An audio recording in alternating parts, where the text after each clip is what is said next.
Assalamu alaikum, dear students. So this is basically introduction of your paper fourth for CTS phase third, in which I am going to discuss the chapters KTG and thermodynamics and SHM and waves. This is the last chapter of your 11th class.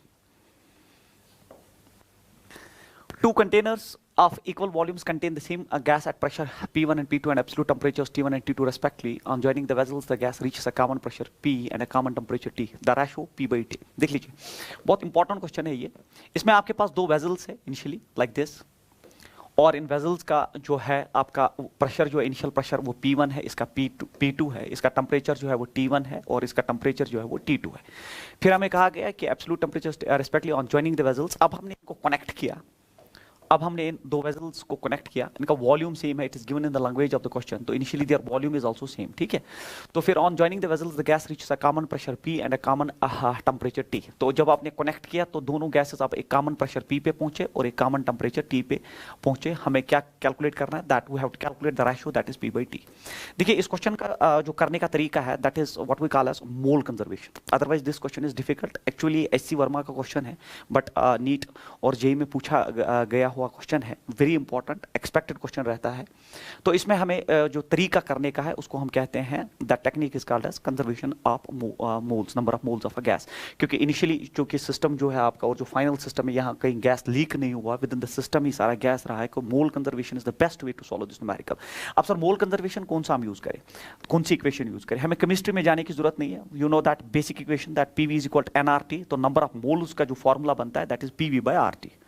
तो हम लिखेंगे number of moles का जो formula हमारे पास जो बचा that is PV by RT. तो हम लिखेंगे इनिशियल नंबर ऑफ मोल जो इंडिविजुअली सिस्टम में था equal to final number of mole जब आपने कनेक्ट किया. तो ये है तरीका that N1 plus N2 initial number of moles of this gas plus initial number of moles of this gas is equal the final number of moles जब ये mixed combination था that is N final. अब N final अब पहले initial drop करेंगे. initial condition में N जो है that is देख लीजिए आप P1, फिर इसके साथ V है तो volume is V divided by that R T1. R is gas constant, वो तो कांस्टेंट है T1 प्लस ये हो गया P2, it is V divided by R T2 is equal.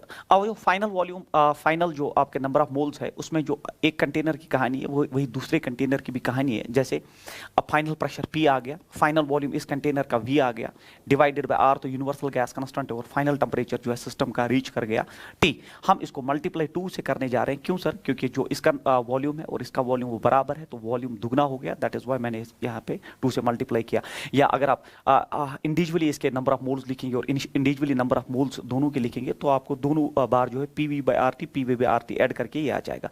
अब आपको P by T का ये चाहिए, तो पहली फुर्सत में आप क्या करिए, आप यहाँ से जो है कॉमन चीज उड़ा दीजिए. दैट V कट जाएगा, R कट जाएगा, 2 नीचे आएगा, तो ये बनेगा 1/2. It is P1 by T1 plus it is P2 by T2 is equal to P by T. So this should be the answer of this question. तो ये है आपका final pressure to the final temperature का ratio. So option number second is the right answer for this question. और यहाँ पे भी लिखा गया है that answer is second. तो mole conservation से question हमने discuss किया. Question number next is very important. If a source emitting waves of frequency f moves towards an observer. तो इस क्वेश्चन में हम जो है ये आपका सोर्स है, ये ऑब्जर्वर है. अगर ये सोर्स है ये ऑब्जर्वर है. अब क्वेश्चन में क्या दिया गया है, if a source emitting waves of frequency f, तो सोर्स जो ये ऑब्जर्वर है यहाँ पे, सोर्स जो है वो फ्रीक्वेंसी f से जो है इमिट कर रहा है waves, moves towards an observer with the velocity v by 3. तो ये सोर्स ऑब्जर्वर की तरफ मूव कर रहा है with the velocity v by 3. Source is moving towards the observer with the velocity and the observer moves away from the source, और observer भी source से भाग रहा है with the velocity of v by 4. इस वेलोसिटी से observer भाग रहा है. तो हमें क्या कहा गया है, the apparent frequency as heard by the observer. तो आपको पता है it is a Doppler effect based question. तो अपरेंट फ्रीक्वेंसी का फॉर्मूला होता है nu dash is equal to nu that's original frequency multiplied by V minus V naught divided by V minus Vs. तो ये इसकी इक्वेशन है. तो apparent frequency जो हेयर करेगा एफ न्यू जो है वो आपका एफ से डिनोट किया गया ओरिजिनल फ्रीक्वेंसी. अब V minus V naught देख लीजिए, इसमें कन्वेंशन ये होता है कि सोर्स से ऑब्जेक्ट की तरफ जो डिस्टेंसेज या वेलोसिटी जो आप मेजर करोगे वो पॉजिटिव है, तो इस डायरेक्शन में जो भी चीज़ है वो पॉजिटिव है. ठीक है, इसके अपोजिट डायरेक्शन में जो भी वेलोसिटी है वो नेगेटिव है. तो अब आप देख लीजिए V हो गया speed of the sound minus V naught. अब V naught जो है V naught हो गया ऑब्जर्वर और इसी डायरेक्शन में मूव कर रहा है कन्वेंशन के हिसाब से, तो ये आ जाएगा V by 4 divided by V तो वेलोसिटी ऑफ साउंड है, फिर माइनस Vs जो है वो in the direction of positive he move कर रहा है, तो ये V by 3 ही रहेगा. और फिर new dash is equal it is F देख लीजिए, it is 4 minus 1, it is 3v/4, 3v/4, it is 3v/4 और divided by it is 2v/3, 2v/3।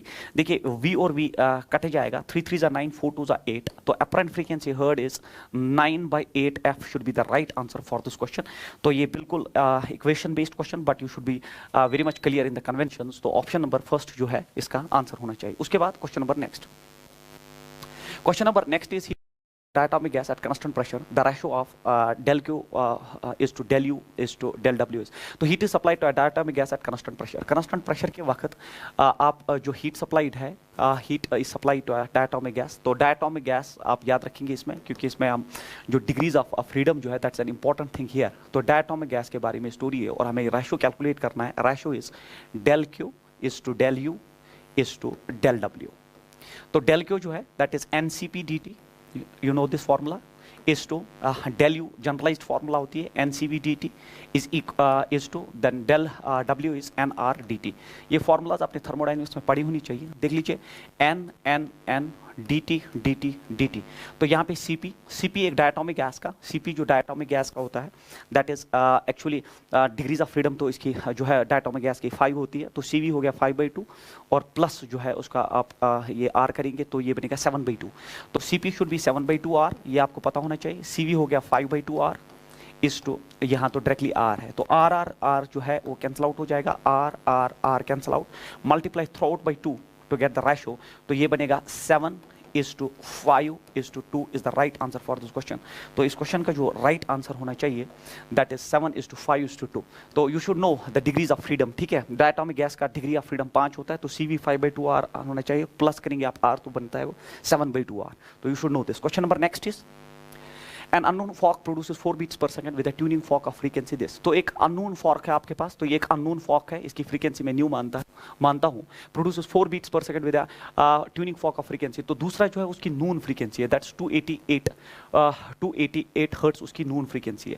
तो ये unknown है और ये नून है, और ये जब एक साथ साउंड किए जाते हैं तो ये 4 beats per second वहाँ डेवलप हो जाता है। तो मैं लिख सकता हूँ या तो न्यू माइनस 288 या तो 4 beats है, या आपका 288 माइनस न्यू जो तरीका है इसका 4 बीट्स के बराबर होना चाहिए। तो इनिशियल लैंग्वेज है। Unknown fork produces 4 beats per second with a tuning fork of frequency. तो एक नोन अननोन, तो दो इक्वेशंस में आपका जो है फोकस होना चाहिए। When unknown fork is loaded with wax, देख लीजिए ये इंपॉर्टेंट है इसमें। अब जब आपने अननोन फॉक को लोड किया विद वैक्स, तो जब आप लोड करते हैं तो लोड में फ्रीक्वेंसी डिक्रीज होती है। जब लोड में फ्रीक्वेंसी डिक्रीज होती है तो loaded with wax it again produces 4 beats. मगर ये कह रहा है कि नंबर ऑफ बीट्स पे कोई फर्क नहीं पड़ा। तो अगर आपने लोड विद वैक्स किया, फ्रीक्वेंसी डिक्रीज हो गया, तो फ्रीक्वेंसी अगर डिक्रीज हुआ तो यहाँ पे मैं इस इक्वेशन को पहले आपको समझाता हूँ। ये अगर लोड करने के बाद फ्रीक्वेंसी जब डिक्रीज होगा, जब ये डिक्रीज होगा तो ये इंक्रीज होना चाहिए, ठीक है। क्योंकि जब न्यू डिक्रीज होगा तो 288 में से जब डिक्रीज चीज़ जो है सब्ट्रैक्ट की जाए तो इंक्रीज होना चाहिए। तो ये इक्वेशन ट्रू हो नहीं सकती। तो एक ही इक्वेशन ट्रू है, तो इक्वेशन नंबर फर्स्ट ही ट्रू है। उस हिसाब से न्यू आपका होना चाहिए 288 plus 4, answer should be 292 hertz is the right answer for this question. तो ये इसका 292 ही राइट आंसर इस क्वेश्चन का होना चाहिए। तो वेरी इंपॉर्टेंट, इसमें हमेशा हम दो इक्वेशंस डेवलप करते हैं और दो इक्वेशंस के बाद हम देखते हैं कि कौन सी सही है और कौन सी गलत है। क्योंकि लोडेड विद वैक्स है, फ्रीक्वेंसी डिक्रीज होना चाहिए, तो ये डिफरेंस इंक्रीज होना चाहिए। बट वो कह रहा है कि फ्रीक्वेंसी फिर भी सेम रही, जो इनका बीट फ्रीक्वेंसी वो सेम रहा, तो पहली ही इक्वेशन जो है इसमें ट्रू हो सकती है। क्योंकि अगर ये डिक्रीज हुआ तो ये वाला जो इक्वेशन है उसके हिसाब से डेफिनेटली इंक्रीज होना चाहिए। तो this equation is incorrect and first equation के हिसाब से आपका फ्रीक्वेंसी आ जाता है। क्वेश्चन नंबर नेक्स्ट इज, ये देख लीजिए बहुत इंपॉर्टेंट क्वेश्चन माना जाएगा। इसमें क्या है, a sound wave of wavelength 32 centimeter enters the tube as shown the figure, then the smallest radius r so that the maximum of sound is heard at the detector is। देख लीजिए यहाँ से sound wave गई, तो sound wave जब यहाँ से जाएगी तो यहाँ से कौन रुकने वाला है, तो यहाँ से भी जा सकता है। और फिर ये हो गया सोर्स और ये हो गया डिटेक्टर। 32 सेंटीमीटर जो है उसका वेवलेंथ है, तो वेवलेंथ इज प्रोवाइडेड 32 सेंटीमीटर। तो हमें क्वेश्चन में ये कहा गया है कि then the smallest radius r so that maximum of sound is heard by the detector. तो आप हमें बोलिए रेडियस कम से कम कितना होना चाहिए कि यहाँ डिटेक्टर जो है वो मैक्सिमम साउंड जो है उसको सुनाई दे।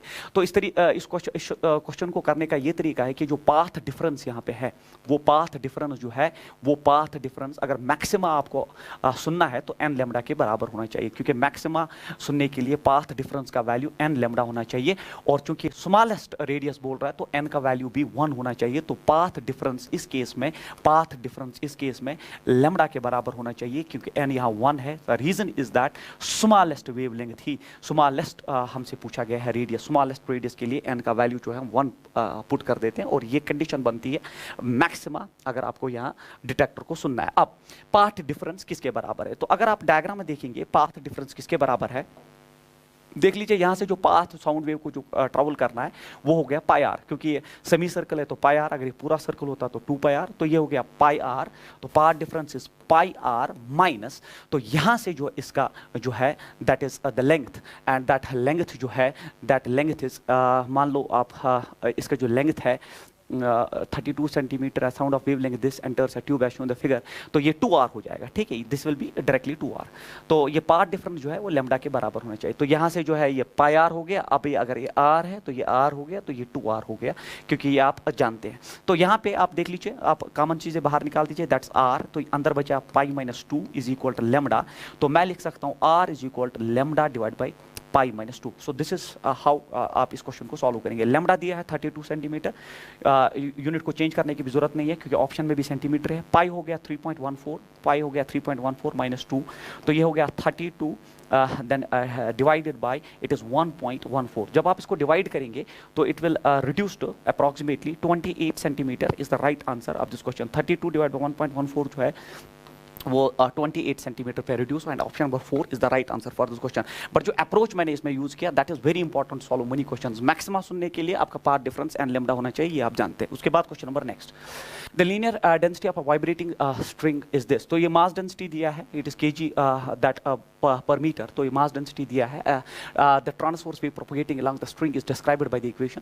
तो जो ट्रांसवर्स वेव प्रोपगेट कर रही है वो इस इक्वेशन से जो है डिस्क्राइब किया गया है, where x is in metres and t is in seconds, the tension in the string. तो आप जानते हैं कि वेलोसिटी का फॉर्मूला होता है बराबर ट्रांसवर्स वेव का t बाई म्यू, तो हमें टेंशन ही निकालना है, तो t बाई म्यू, म्यू दिया है मास पर यूनिट लेंथ। तो अब जो है आपको इक्वेशन ऑफ वेव दिया है, अब वेलोसिटी किसके बराबर होता है, वेलोसिटी आप सब जानते हैं, वेलोसिटी होता है बराबर ओमेगा बाई के, वेलोसिटी होता है बराबर omega by k is equal to root of T by mu. तो ओमेगा जो है इक्वेशन में, अगर आप इक्वेशन को एक बार देखेंगे तो ये देख लीजिए, यहाँ होता है ओरिजिनल इक्वेशन को मैं यहाँ लिखता हूँ एक बार, y is equal 0.021 sine of original equation में यहाँ के एक्स प्लस ओमेगा टी होता है। अब आपका ओमेगा जो है वो 30 है, आपका ओमेगा जो है 30 है, और आपका के जो है वो 1 के बराबर है जब आप इसको कंपेयर करेंगे ओरिजिनल इक्वेशन के साथ।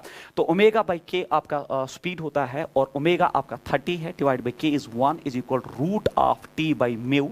तो स्क्वायरिंग बोथ साइड्स, तो ये बनेगा 900 is equal T divided by mu. तो टेंशन आ जाएगा आपका 900 इंटू म्यू, और म्यू का वैल्यू दिया गया है it is 1.3 into 10 raised power minus 4। जब आप ये मल्टीप्लाई करेंगे तो ये आंसर जो है it is approximately equal to 0.12 newton के बराबर हो जाएगा, क्योंकि अगर आप देखेंगे यहाँ पे देख लीजिए, ये हो गया 10 रेज़ पावर माइनस 1, तो ये हो जाएगा 10 रेज़ पावर माइनस 5, ये 10 रेज़ पावर 2 कट जाएगा तो ये बचेगा 10 रेज़ पावर माइनस 3, और फिर 9 इंटू 1.3 जो है अप्रॉक्सीमेटली 0.017 होता है, जो आप रिड्यूस करोगे 0.12, और फिर जो है आपका ये 10 रेज़ पावर माइनस 3 की वजह से ये जो पॉइंट है यहाँ की तरफ आया। सो this is the right answer of this question, option number first is the answer. Question number next is two sound waves are presented by the equation this and this, the ratio of their amplitudes. तो आपको पता होना चाहिए ऐसे question में जब आपका sine and cos में इक्वेशन हो तो ओरिजिनल इक्वेशन होता है y is equal a sine omega T plus b cos omega t. तो साइन एंड कॉस के वक्त जो आपकी इक्वेशन का नेचर है, जैसे y1 भी दिया है साइन एंड कॉस में, y2 भी दिया है साइन एंड कॉस में, तो इसमें एम्पलीट्यूड जो होता है ए रिजल्टेंट जो एम्पलीट्यूड होता है that is root of a square plus b square. तो आप पहली इक्वेशन का एम्पलीट्यूड अगर निकालेंगे, पहली इक्वेशन में आप देख लीजिए यहाँ पे भी 1 है, यहाँ पे भी 1 है, तो ये रूट ऑफ 1 प्लस 1 हो जाएगा, एंड ये बनेगा रूट 2। तो पहले केस में एम्पलीट्यूड इतना है, और दूसरे केस में एम्पलीट्यूड जो है दैट इज रूट ऑफ, तो इसके साथ जो साइन के साथ जो आपका कोफिशिएंट है रूट 3 2 का स्क्वायर हो जाएगा, प्लस वहां पे देख लीजिए आप 1/2 का स्क्वायर हो जाएगा। तो ये बनेगा ऊपर, ये बनेगा ऊपर, it is root of, it is 3/4 plus हो जाएगा ये 1/4, 4 एलसीएम आके 3 + 1 4, तो A2 जो है वो डायरेक्टली रिड्यूस हो जाएगा, 4/4 इज 1, इट इज ओनली 1, तो A2 इज 1। अगर मुझे रेशो निकालना है A1 is to A2, it should be √2 is to 1, क्योंकि हमारा A1 जो है वो आ गया √2 और A2 जो है आपका 1 है, तो √2 is to 1 is the right answer, option number 4, और यहाँ पे भी लिखा है ऑप्शन नंबर 4 ही आंसर है। क्वेश्चन नंबर नेक्स्ट आपका जो है, a transverse wave is described by the equation this, the maximum particle velocity is equal to 4 times, तो maximum particle velocity is equal to 4 times the wave velocity। तो question में ही जो है आपका answer छुपा है कि मैक्सिमम पार्टिकल वेलोसिटी जो है 4 टाइम्स वेव वेलोसिटी के बराबर है। Maximum particle velocity 4 times wave velocity के बराबर है। अब मैक्सिमम पार्टिकल वेलोसिटी कितनी है देख लीजिए, ये डिस्प्लेसमेंट का इक्वेशन है, अगर इसको आप डिफरेंशिएट करेंगे, जब आप डिफरेंशिएट करेंगे तो आपको वेलोसिटी मिलेगा।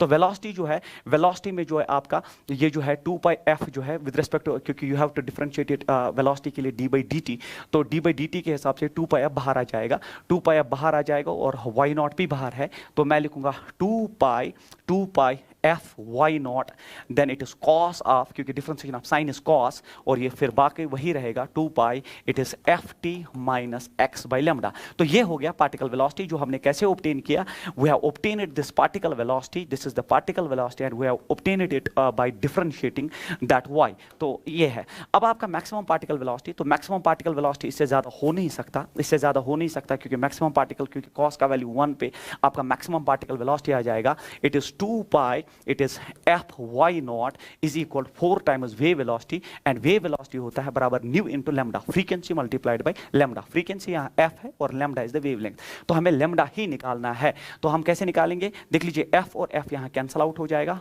2 2 हो गया 4, 2 नीचे आएगा तो लैम्डा हो गया बराबर पाई y0/2 is the right answer of this question। Most important question है, पाई y0/2 is the right answer, option number 2 is the right choice for this question। उसके बाद for hydrogen Cp - Cv is equal to A, and for oxygen, तो hydrogen के लिए Cp - Cv A है, and for oxygen के Cp - Cv B के बराबर है। Cp and Cv are molar specific heats. यहाँ पे आपने जैसे ही देखा मोलर स्पेसिफिक हीट्स, तो मोलर स्पेसिफिक हीट्स में कोई भी गैस हो, इररेस्पेक्टिव ऑफ द नेचर, तो irrespective of the nature of the gas, gas कोई भी हो, मोलर स्पेसिफिक हीट क्वेश्चन में क्लियर है, आपको पता होना चाहिए दैट Cp - Cv R के बराबर होता है irrespective of the nature of the gases. अगर मोलर स्पेसिफिक हीट क्वेश्चन में अगर स्पेसिफिक हीट लिखता तो मैं इसको मॉलिक्यूलर मास से डिवाइड करता। अब गैस कोई भी हो, Cp - Cv R के बराबर है, तो पहला आपका हाइड्रोजन है, फिर ऑक्सीजन है, तो A और B R के बराबर है, तो A should be equal to B, and option number 4 is the right choice. अगर क्वेश्चन में बच्चे एक ख्याल रखेंगे आप, स्पेसिफिक हीट लिखा है, तब आपको पता होना चाहिए that Cp - Cv is equal to R/m, तब हम मॉलिक्यूलर मास का सोचते और इस क्वेश्चन में अकॉर्डिंगली डेवलप करते। क्योंकि यहाँ मोलर स्पेसिफिक हीट है, वो चेक करना चाहता है कि आप जानते हैं कि मोलर स्पेसिफिक हीट में irrespective of the nature of the gas पे डिपेंड नहीं करता है, तो ये R पे जो है R दोनों इक्वेशंस में आएगा, तो A equal to B is the right answer. Question number next जो है, how much heat energy in joules must be supplied to 14 grams of nitrogen at room temperature to raise its temperature by 40 degree centigrade at constant pressure. तो constant pressure पे कितनी heat हमें देनी है, तो हम जानते हैं heat given at constant pressure होता है mCp/dt। या आपने अपने जो है प्रिपरेशन के टाइम में ये अच्छे से पढ़ा होगा कि जैसे आपने कांस्टेंट प्रेशर देखा तो हीट सप्लाइड जो होता है बराबर mCp/dt। अब मुझे हीट सप्लाइड ही निकालना है, n हो गया नंबर ऑफ मोल्स, देखिए 14 ग्राम ऑफ नाइट्रोजन और उसका मॉलिक्यूलर मास होता है बराबर 28, क्योंकि नंबर ऑफ मोल्स होता है given mass by molecular mass.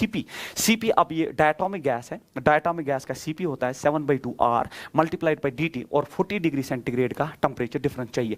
तो यहां पे आप देख लीजिए, ये हुआ 14 2 28, 2 2 4, 4 10 it is 40, and 7 into 10 is 70, तो heat given is equal 70 R should be the right answer of this question. Most important question है, 70 R जो है सीधे जो है इसका आंसर है। तो यहां पे आपने सीधे यूज किया कि कांस्टेंट प्रेशर के वक्त जो हीट सप्लाइड होती है that is mCp/dt, and you can solve it like this. उसके बाद जो आपका क्वेश्चन है, the equation of a wave on a string of linear mass density this is given by this. तो equation of the wave is provided to you people, the tension in the string, we have to calculate tension. तो अगर मुझे tension in the string निकालना है, तो आप फिर से आप जानते हैं इक्वेशन ऑफ अ स्ट्रिंग होता है v = √T/μ। v is equal root of T by mu, but v होता है बराबर ओमेगा बाई के भी होता है is equal to root of T by mu, या ओमेगा बाई के जो है वो लेमडा बाई टी पे भी रिड्यूस हो सकता है। तो ये जनरलाइज्ड फॉर्मूला है for the propagation of transverse wave, that v होता है ओमेगा बाई के, या अगर आप ओमेगा को लिखेंगे 2 पाई न्यू बाई के होता है 2 पाई बाई लेमडा, तो रिड्यूस हो जाएगा lambda by T is equal, ये टी जो है यहाँ पे टाइम पीरियड है, ये यहाँ पे टेंशन है, इसका आप ख्याल रखेंगे। सो दिस इज योर टेंशन, ठीक है, वरना टी टी कट गया तो नई चीज डेवलप हो जाएंगी। तो अब आप देख लीजिए इस इक्वेशन में, देखिए ये x by this thing actually it is के एक्स, और k में होता है 2 पाई बाई लेमडा, तो ये आपका लेमडा है और ये आपका t है, क्योंकि इसमें सेकंड दिया है, इसमें मीटर दिया है, तो लेमडा इज प्रोवाइडेड, तो मैं इस इक्वेशन को यूज करने जा रहा हूं, लेमडा बाई टी, मैं फिर से लिख रहा हूं आपके लिए, root of tension divided by mu. तो lambda is provided, it is 0.5, zero लिखने का कोई मतलब नहीं बनता, t जो है it is 0.04 is equal, it is tension हमें निकालना है, हमें टेंशन ही निकालना है, divided by mu, and mu is provided to you people, it is 0.04। अब आप देख लीजिए, देखिए यहां पे जो है 10 रेज़ पावर -1 है, यहां 10 रेज़ पावर -2 है, तो एक 10 रेज़ पावर -1 कट जाएगा, ऊपर जाएगा 50 divided by 4 is equal to root of tension divided by 0.04। अब ये मैथमेटिक्स का खेल है, ये हुआ 225 एंड 2 2 4, तो जब स्क्वायरिंग बोथ साइड्स हो जाएगा तो ये बनेगा 25 डिवाइड बाय 2 का स्क्वायर इज इक्वल टू ये बनेगा टेंशन डिवाइडेड बाय 0.04। अब 25 ये होता है, it is 625 divided by 4 multiplied by 0.04 is equal to tension. अब आप देख लीजिए बनेगा 0.01, तो ये बनेगा 1 इंटू 10 रेज़ पावर -3, तो वो यहाँ आ जाएगा 6.25 Newton is the right answer of this question. ये इक्वेशन इसका जो है इंपॉर्टेंट है, आपको पता है तो आप न्यूमेरिकल जो है आराम से कर सकते हैं। Question number next is the velocity of wave of frequency 500 hertz is 360 metre पर सेकंड। तो वेलोसिटी ऑफ वेव दिया है और फ्रीक्वेंसी भी दिया है, तो frequency is 500 hertz, frequency is provided 500 words, and velocity जो है आपको दिया गया है 300 मीटर पर second. The distance between two consecutive points whose phase difference, देख लीजिए आपको पता होना चाहिए कि फेज डिफरेंस होता है बराबर, फेज डिफरेंस होता है बराबर 2 pi by lambda into path difference, you know this, 2 pi by lambda into path difference. आप देख लीजिए आपका फेज डिफरेंस है 60 डिग्री, डिग्रीज से हम जो है SI यूनिट्स में आते हैं, 60 डिग्री होता है पाई बाई 6 रेडियंस, ठीक है, पाई बाई 6 नहीं pi by 3, 60 degree pi by 3, क्योंकि 180 डिवाइड बाई 3, तो फेज डिफरेंस ये है is equal 2 pi by lambda into path difference. हमें पाथ डिफरेंस निकालना है, we have to calculate the path difference here. तो पहली फुर्सत में पाई पे चला गया, लेमडा ऊपर चला जाएगा, लेमडा ऊपर जाएगा, ये बनेगा lambda by 6 is equal path difference. हमारा आंसर आ चुका है। सर कैसे? अब पाथ डिफरेंस इसके बराबर है, तो पाथ डिफरेंस आपका जो है, आपका जो पाथ डिफरेंस है वो लेमडा है, तो लेमडा, तो यू नो दैट v होता है बराबर न्यू इंटू लेमडा, तो लेमडा हो गया बराबर v डिवाइडेड बाई न्यू। तो ये दोनों चीजें तो दी है, तो मैं लिखूंगा v डिवाइडेड बाई न्यू, और अपना 6 है ही, v दिया है उसने 360, v दिया है 360 डिवाइड बाय म्यू हो गया 500 हर्ट्ज एंड मल्टीप्लाइड बाय 6, तो आप 6 36, तो 60 0 कट जाएगा, ये बनेगा 6 बाई 50, और अगर आप देखोगे तो ये 0.012 बनेगा, और मीटर्स में और फिर सेंटीमीटर्स में 12 centimetre is the right answer of this question, option number 4। ये इसका प्रॉपर मेथड है, आपको ये फॉर्मूला पता होना चाहिए। फेज डिफरेंस होता है 2 pi by lambda into path difference. उसके बाद क्वेश्चन नंबर नेक्स्ट, देखिए ये भी एक इंपॉर्टेंट क्वेश्चन है, थर्मोडायनामिक्स से लिया गया हुआ है। 4 curves A, B, C and D are drawn in the figure for a given amount of a gas. The curves representing adiabatic isothermal process. इनमें से कौन से कर्व जो है adiabatic and isothermal processes represent करते हैं? ये क्वेश्चन वही कर सकता है जिसको कंसेप्ट क्लियर हो, और मुझे लगता है मैक्सिमम स्टूडेंट्स को ये चीज़ पता नहीं होगी जो मैं अभी आपसे जो है कहने जा रहा हूँ। अगर आपको नहीं पता है ये चीज़ तो इसको ऐड करिए। सुनिए इधर, सर ये दो कर्व जो है यही, इन्हीं में एक एडियाबैटिक जिसका स्लोप ज़्यादा और दूसरा आइसोथर्मल होता है, बट ये क्यों नहीं है सर? क्योंकि हमने ऐसा कुछ देखा नहीं है, ठीक है, हमने ऐसा कुछ देखा नहीं है, इसलिए हम इनको जानते नहीं है, हम इन दो पे जो है श्योर है। ऐसा नहीं होता बच्चे, आप हो सकता है आप क्वेश्चन को इस वक्त हिट कर सको, बट अगर सारे ऑप्शंस में क्वेश्चन बनाया जाए तब ये मोर डिफिकल्ट हो जाएगा। रिमेंबर दैट अगर आप देखोगे इस C का जो स्लोप है, अगर आप इसको टेंजेंट ड्रा करोगे तो वो पॉजिटिव स्लोप दिखेगा। इन द सेम फैशन अगर आप D कर्व का स्लोप देखोगे वो पॉजिटिव स्लोप होता है, और एडियाबैटिक और आइसोथर्मल प्रोसेसेस के ग्राफ्स का स्लोप पॉजिटिव नहीं होता है। ये है वो इंपॉर्टेंट पॉइंट, आइसोथर्मल और एडियाबैटिक प्रोसेसेस के स्लोप्स जो है वो पॉजिटिव नहीं होते। तो we don't have positive slopes, हमारे पास no positive slopes for adiabatic and isothermal processes. ये है इंपॉर्टेंट चीज। अब जब पॉजिटिव स्लोप होते नहीं है, we have negative slopes, that is why A and B should be the right choice. तो सी एंड डी चला गया, सी एंड डी चला गया। अब स्टीपर होता है एडियाबैटिक, क्योंकि गामा टाइम्स मल्टीप्लाई होता है, तो A should be A and B, A should be adiabatic and B should be isothermal. Option number third, वही आपको बोलना था, adiabatic and isothermal. Option number third is the right answer of this question. I believe that maximum students को ये चीज पता नहीं होगा कि इन कर्व्स का स्लोप कभी पॉजिटिव नहीं होता, नेगेटिव होता, that is why A and B is the right choice for this question. Question number next is, starting from the origin of a body, a body oscillates simple harmonically with a period of 2 seconds. After what time will its kinetic energy be 75% of total energy? तो starting from the origin से ही start हुआ, तो origin मैं बाद में इसमें drop कर दूंगा। फिलहाल आपका kinetic energy जो है वो 75% हो गया, 3/4 of total energy, ठीक है। अब kinetic energy दुनिया को पता है, it is half of mv square, is 3/4 times total energy, आपको पता होना चाहिए simple harmonic motion का 1/2 m omega square a square के बराबर होता है। तो यहाँ पे 1/2 m निकल जाएगा, आपका v स्क्वायर हो गया बराबर 3/4, it is omega square a square. अब v जो है, अब देख लीजिए, स्टार्टिंग फ्रॉम द ऑरिजिन, जब आप ऑरिजिन से स्टार्ट करोगे तो डिस्प्लेसमेंट का इक्वेशन जो आपके पास होगा, ऑरिजिन से स्टार्ट करने का मतलब डिस्प्लेसमेंट हो गया a sin ओमेगा t, या आपने SHM में पढ़ा होगा। जब इसको डिफरेंशिएट करेंगे तो वेलोसिटी मिलेगा a omega cos omega t। तो ये है इंपॉर्टेंट, और स्टार्टिंग फ्रॉम द ऑरिजिन से कहने का मतलब वो वेलोसिटी ये देना चाहता है, और इसका स्क्वायर तो ये आएगा a square omega square cos square omega t is equal 3/4 times omega square a square, omega square a square, omega square a square, taking root on both sides, तो cos ऑफ ओमेगा t आपका हो जाएगा √3/4 का जो है √2 होता है। अब आप देख लीजिए, ये जो है ये होता है cos ऑफ 30 डिग्री, ये होता है cos of 30 degree, cos of 30 degree पे ऐसा होता है दैट √3/2। तो आपका ओमेगा बाई t जो है, अब आप इसमें देख लीजिए ओमेगा बाई t, तो cos 30 डिग्री, तो 30 डिग्री होता है पाई/6 रेडियंस। तो अब मुझे बोलिए ओमेगा हो गया 2π/t multiplied by t is equal to पाई/6, पाई कैंसल आउट हो जाएगा, ये हो जाएगा 6 2 12, तो ये हो जाएगा t ऊपर डिवाइड बाई 12, और टाइम पीरियड आपको 2 सेकंड दिया है, तो ये बनेगा 2 divide by 12, that is 1/6 seconds is the right answer for this question. 1/6 seconds is the right answer for this question. तो ये इसमें इंपॉर्टेंट था कि ऑरिजिन से डिस्प्लेसमेंट का इक्वेशन और वहां से वेलोसिटी डेवलप करके आप इसका टाइम जो निकाल सकते हो। उसके बाद आपका नेक्स्ट क्वेश्चन जो है, that is a Carnot engine having an efficiency of this. हाँ, ये इस साल 2022 के एंट्रेंस में भी पूछा गया था, और ये बहुत बार पूछा गया है, ये स्पेशल क्वेश्चन है कि इसमें आपका कैरनॉट इंजन है जिसका एफिशिएंसी, तो नीटा इज प्रोवाइडेड 1/10। उसके बाद हमसे पूछा जा रहा है कि ये इसको हमने एज रेफ्रिजरेटर यूज किया, the work done on the system is 10 joule. अब हमने इस इंजन को, कैरनॉट इंजन को अब रेफ्रिजरेटर की तरह यूज किया, और जो वर्क डन है वो 10 जूल है। The amount of heat absorbed from the reservoir at lower temperature is, तो Q2 हमें निकालना है। तो पहले आप इस क्वेश्चन को अगर लेंथी बनाना चाहते हैं तो लेंथी भी बना सकते हैं, बट इसके लिए एक स्पेशल फॉर्मूला है, जो जानता है वो कर सकता है, कि बीटा कोएफिशिएंट ऑफ परफॉर्मेंस होता है 1 - नीटा डिवाइड बाई नीटा। ये एक ऐसी रिलेशन है जो कनेक्ट करती है efficiency of Carnot engine and coefficient of performance of refrigerator. तो बीटा यहाँ से आराम से डेवलप होगा, ये बनेगा 1 - 1/10 डिवाइडेड बाई 1/10। ये हो गया यहाँ पे 9/10 डिवाइडेड बाई 1/10, 10 कैंसल आउट होके आपका बीटा आ गया 9। जैसे ही आपका बीटा 9 आ गया तो क्वेश्चन आसान हो गया, सर कैसे?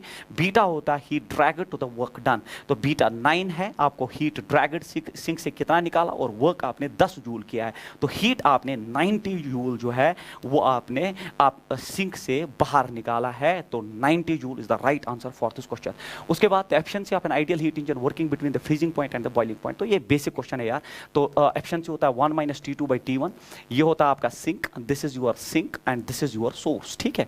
तो इक्वेशन आपको पता होना चाहिए, और मल्टीप्लाइड बाय 100। तो अब आपको एफिशिएंसी निकालना है जो between freezing point and boiling point. तो फ्रीजिंग पॉइंट का temperature 0 degree centigrade, but 0 degree centigrade जो है वो होता है बराबर 273 केल्विन, और बॉइलिंग पॉइंट आपका जो है वो 100 डिग्री सेंटीग्रेड है, प्लस करिए 273, ये हो गया 373 केल्विन। केल्विन में ही हम लेते हैं। तो initial temperature sink and source का, तो ये हुआ 1 माइनस, अब आपका सिंक जो है, अब आपका जो है सोर्स एंड सिंक, ये हो गया 273, ये हो गया 273 डिवाइडेड बाय 373, तो मल्टीप्लाइड बाय आपका जो है 100 है। तो नीटा इज इक्वल टू ये 373 माइनस 273 हो गया 100, ऊपर और एक 100 है, डिवाइडेड बाय हो गया 373, जब आप इसको डिवाइड करेंगे तो it will approximately reduce to 28.6% is the answer. तो ये पहले 10,000 हो गया, divided by 273, it is 26.8। Option number first is the right answer for this question. Question number next is a tuning fork unknown frequency. तो एक tuning fork है जिसका नून frequency है, तो हमारे पास एक ट्यूनिंग फॉर्क है जिसका नून फ्रीक्वेंसी है 256 हर्ट्ज, ठीक है। Makes 5 beats per second with a vibrating string of piano। तो हमारे पास एक वाइब्रेटिंग स्ट्रिंग है, एक वाइब्रेटिंग स्ट्रिंग है, तो उसके साथ ही 6 बीट्स पर सेकंड बना रहा है with a vibrating string of this. The beat frequency, तो इनका जो बीट फ्रीक्वेंसी है वो 6 है, ठीक है, 6 बीट्स। 6 क्या लिखा है, 5 beats sorry. It is producing 5 beats when simultaneously heard, they produce because of their frequency। तो इसका फ्रीक्वेंसी मैं न्यू मानता हूँ फिलहाल के लिए। और फिर the beat frequency decrease to 2 beats per second। ये बात की बात है, ये बात की बात है क्वेश्चन की। when the tension in the piano string is slightly increased, उसको छोड़ दीजिए। तो frequency of the piano string before the increasing the tension. चलिए अब देख लीजिए, तो इक्वेशन बन सकती है या तो 256, अर्लियर क्वेश्चन भी ऐसा एक मैंने किया था, माइनस न्यू जो है या तो 5 के बराबर है, या दूसरा इक्वेशन यहाँ बन सकता है न्यू माइनस जो डिफरेंस है 256 इज इक्वल 5। अब इन दो इक्वेशंस में आपको देखना होता है कि ठीक कौन सा है, गलत कौन सा है, और अगर वो पता चला तो आपका क्वेश्चन जो है वो सॉल्व हो जाएगा। The beat frequency decrease, beat frequency decrease हो रहा है तो डिक्रीज हो रहा है 2 बीट्स पे when the tension in the piano is slightly increased. चलिए अगर आप टेंशन बढ़ा देंगे, अगर आप टेंशन बढ़ा देंगे, देख लीजिए, अगर आपने टेंशन बढ़ा दिया तो फ्रीक्वेंसी बढ़ जाएगा, क्योंकि फ्रीक्वेंसी होता है directly proportional to the tension, root of tension आपने पीछे देख लिया।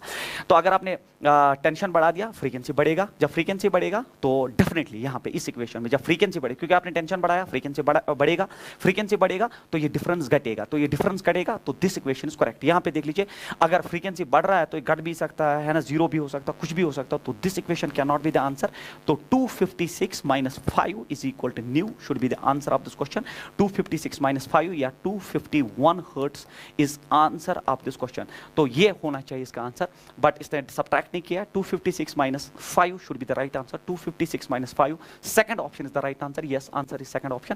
तो ऐसे ये क्वेश्चन किया जाता है, जिसमें अगर आपको नॉलेज हो कि टेंशन बढ़ाने से, वैक्सिंग से, फाइलिंग से क्या होता है, तो अकॉर्डिंगली दो इक्वेशंस में एक न्यूट्रलाइज करके दूसरे से आप आंसर कैलकुलेट कर सकते हो। Question number next is the fundamental frequency of a closed organ pipe of length 20 centimetre is equal to the second overtone of an organ pipe. तो पहले आप देख लीजिए, पहले फॉर्मूलाज क्लियर होनी चाहिए। Fundamental frequency of a closed organ pipe, closed organ pipe of length, closed organ pipe of frequency आपको पता होना चाहिए, इट इज NV/4L, NV/4L, जहां n के वैल्यू जो है वो होते हैं odd harmonics, 1:3 5 7 and so on, ठीक है। तो इसी तरह ये हो गया क्लोज्ड के लिए, और ओपन के लिए आपका जो ओपन ऑर्गन पाइप का फॉर्मूला होता है NV/2L, ठीक है। तो अगर मैं क्लोज्ड के लिए L1 लिखूं तो इसके लिए L2 में लेंथ ले सकता हूं। तो इसका जो है n जो है उसका कोई भी वैल्यू है, even as well as odd, 1 2 3 4 and so on. अब आप देख लीजिए, हमें कहा जा रहा है the fundamental frequency of a closed organ pipe.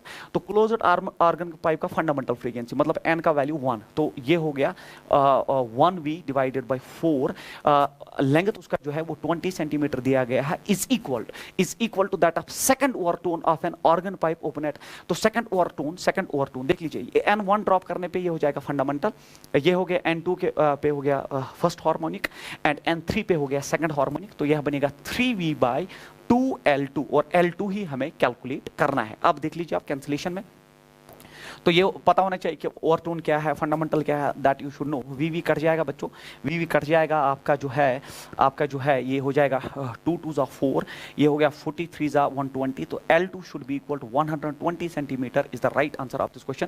तो ऑप्शन नंबर सेकंड, तो वेरी इंपॉर्टेंट। उसके बाद increase in temperature of a gas fluid in a container would lead to, देख लीजिए, अगर आप टेम्परेचर गैस का बढ़ा देंगे तो उसके मॉलिक्यूल्स का काइनेटिक एनर्जी बढ़ जाएगा, और कुछ करने की जरूरत नहीं। इंक्रीज इन मास गलत है, increase in its kinetic energy बिल्कुल सही है। डिक्रीज इन प्रेशर बिल्कुल गलत है, क्योंकि जब काइनेटिक एनर्जी बढ़ेगा तो अकॉर्डिंगली चीजें बढ़ जाएंगी। डिक्रीज इन इंटरमॉलिक्यूलर डिस्टेंस भी गलत है। तो ऑप्शन नंबर जो सेकंड है that is the right answer for this question. उसके बाद जो है point perform simple harmonic oscillation of time period t, and equation of the motion is given by। तो ये है equation of the motion after the elapse of what fraction of the time period the velocity of the point will be equal to velocity of the point। तो v particle का जो velocity है वो बनेगा, v particle का जो velocity जो है of the point will become equal to half of the maximum velocity, equal to half of the maximum velocity, और maximum velocity ओमेगा a होता है। तो ये आपका equation हो गया।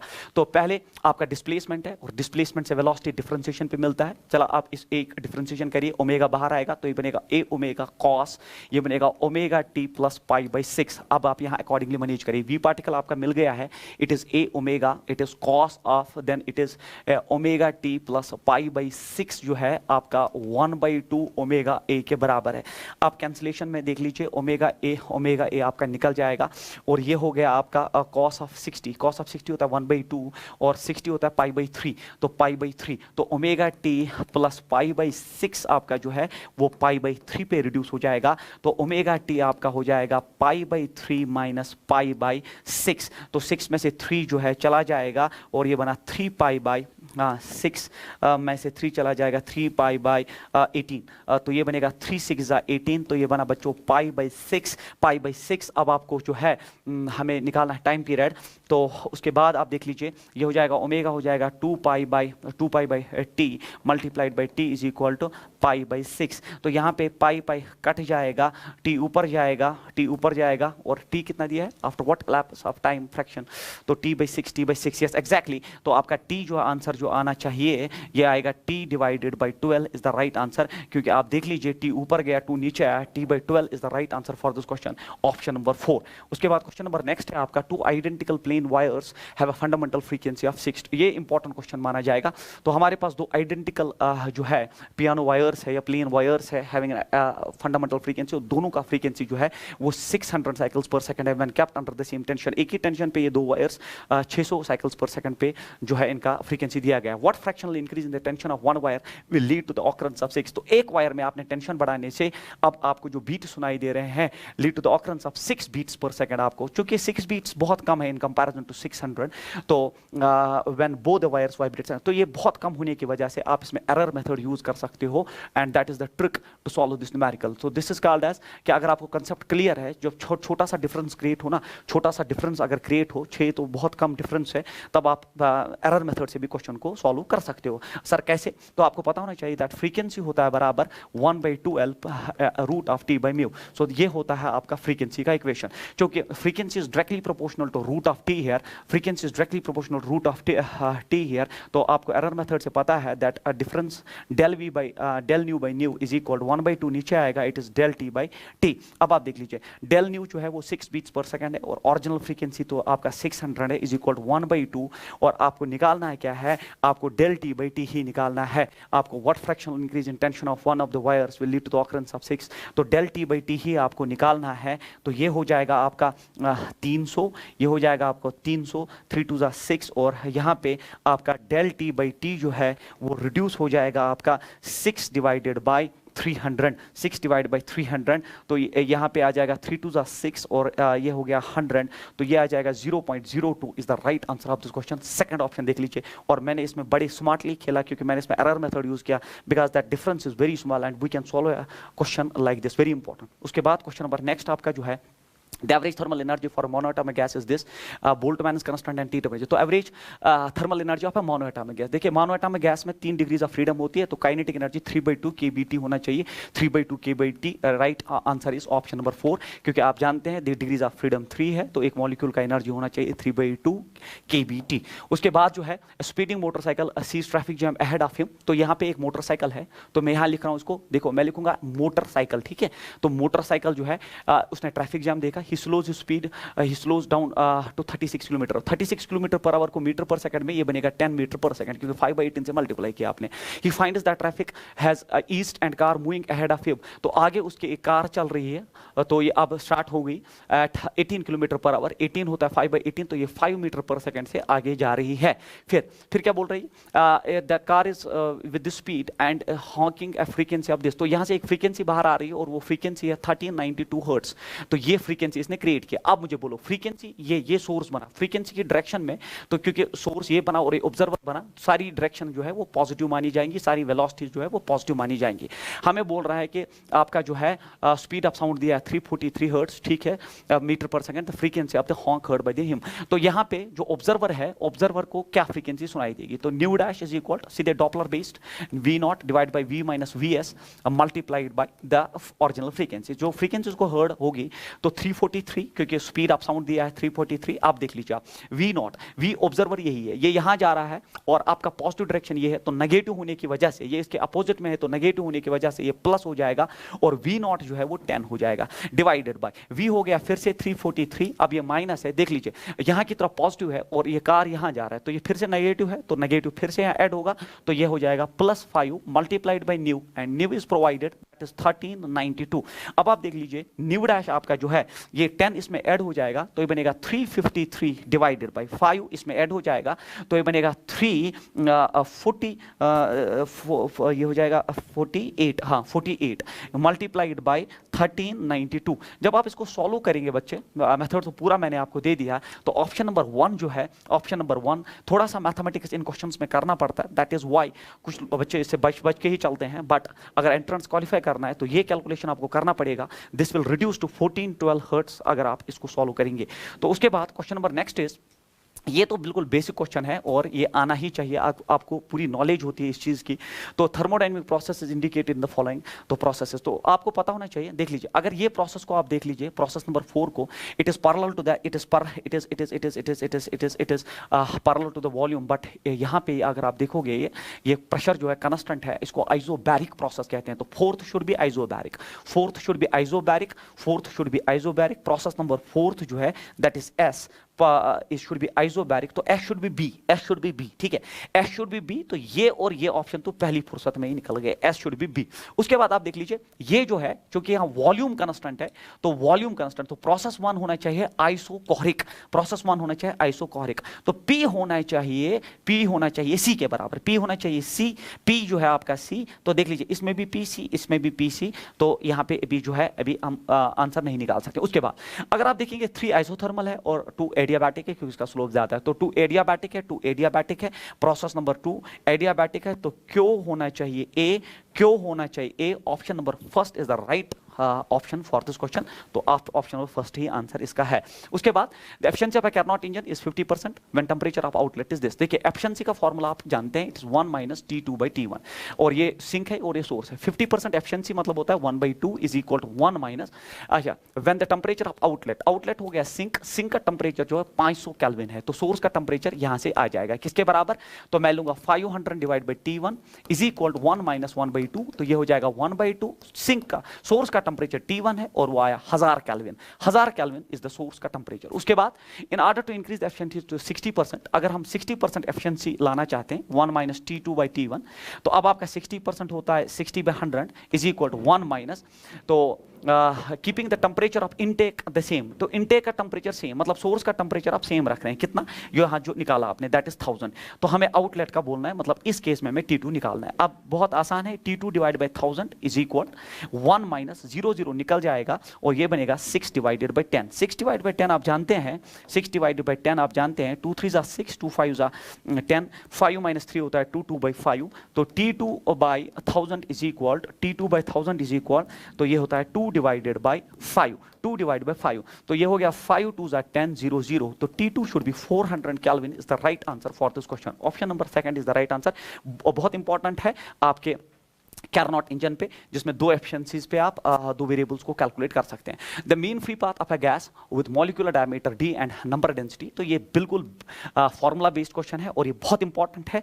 इसमें आपको डिपेंडेंसी प्रोपोर्शनलिटी भी पूछता है, यहाँ पे मैंने पूरा फॉर्मूला ही पूछ लिया है कि आपका mean free path versus diameter of molecule and number of moles के हिसाब से, तो आप जानते हैं कि मीन फ्री पाथ होता है बराबर 1/√2 n/d²। ये फॉर्मूला आपने पढ़ी होनी चाहिए, इसमें आप चेक करिए, it is 1/√2 n/d², 1/√2 n/d², fourth option and fourth is the right answer for this question. Very important, पढ़ के जाएंगे, कम से कम इक्वेशन याद रखिए, सो दैट प्रोपोर्शनलिटी में वो कभी भी आपसे ऑब्जेक्टिव पूछ सकता है। उसके बाद ये है a wave in a string has a magnet amplitude this, तो एम्पलीट्यूड वेव का दिया है 2 सेंटीमीटर, वो उसको हम मीटर्स में 0.02 मीटर भी लिख सकते हैं।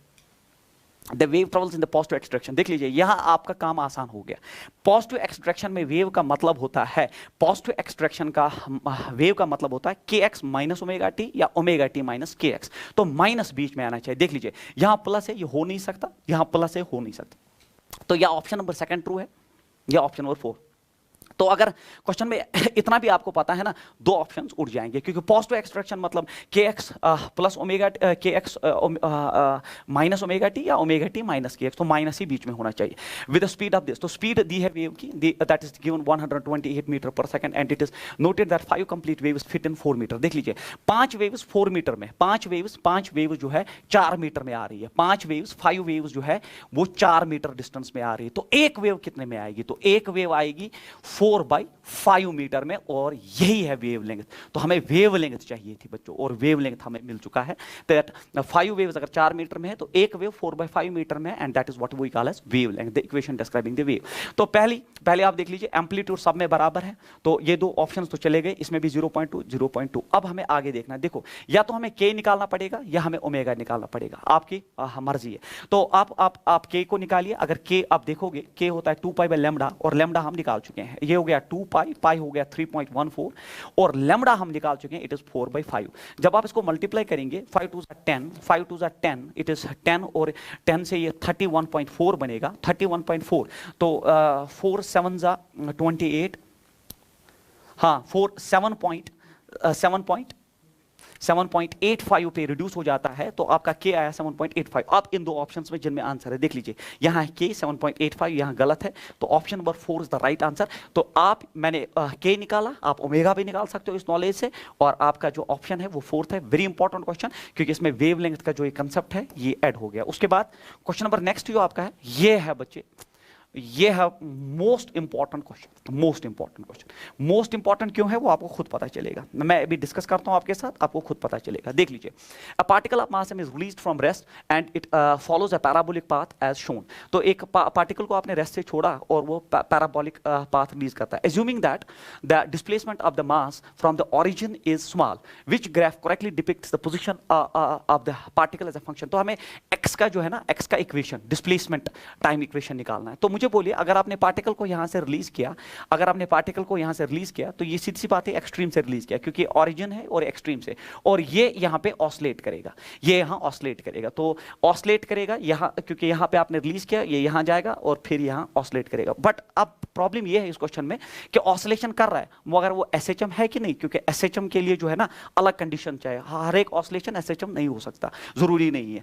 तो सर अब यहां पे क्या करेंगे? अब इस क्वेश्चन में मैं आपको एक ट्रिक बोलूंगा, क्योंकि ये x बहुत छोटा है, तो for small x we can assume that it is simple harmonic, otherwise you have to prove it। but हम टाइम बचा के चलते हैं, अदरवाइज आपको प्रूव करना पड़ेगा, मैथमेटिकली आपको प्रूव करना पड़ेगा, क्योंकि ये x स्मॉल दिया गया है। अगर x स्मॉल है तो ये सिंपल हार्मोनिक मोशन है, और सिंपल हार्मोनिक मोशन में डिस्प्लेसमेंट का इक्वेशन होता है, अगर आप एक्सट्रीम पोजीशन से छोड़ रहे हो, that is a cos omega t। Mean position से अगर स्टार्ट करोगे तो a sin omega t, extreme position से स्टार्ट करोगे तो a cos ओमेगा t।